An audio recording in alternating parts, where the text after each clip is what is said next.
नवंबर 2025 में आईएमएफ ने governance and corruption diagnostic report जारी की थी। इस रिपोर्ट में वाज़ेह किया था कि इदारा जाती कमजोरियों, गैर शफाफ पॉलिसीज, सियासी असर व रसूख और कमजोर एहतसाब के बायस हर सतह पर करप्शन सिरायत कर चुकी है, जिसकी वजह से मुल्क की मईशत हर साल तकरीबन 6.5% तक नुकसान उठा रही है। रिपोर्ट में यह भी बताया गया था कि गुज़िश्ता 2 बरस में नैब की जानिब से की जाने वाली 5 खरब और 300 अरब रुपए की रिकवरियां बहुत बड़े नुकसान का एक मामूली अक्स हैं, जबकि पेचीदा टैक्स निज़ाम, नाक़िस तरक्याती बजट और सरकारी इदारों में नाकाफ़ी निगरानी इस बहरान को मज़ीद बढ़ा रही है।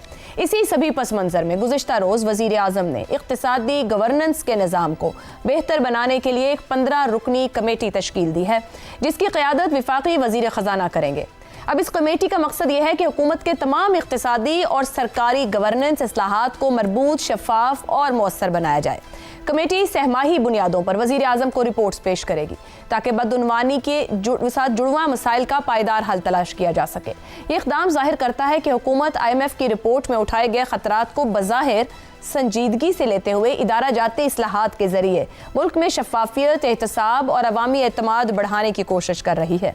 तहम सवाल यह है कि क्या ये नई कमेटी वाकई वो खामियां दूर कर पाएगी जिसकी निशानदही बार बार IMF कर रहा है।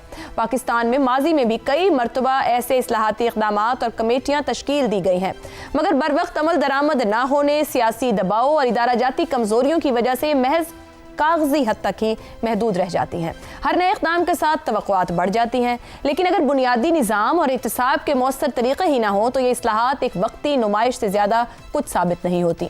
ऐसे में सवाल यह है कि क्या ये कमेटी रियासती साख्त में बदउनवानी का खात्मा करने के लिए इक़दामात कर सकेगी।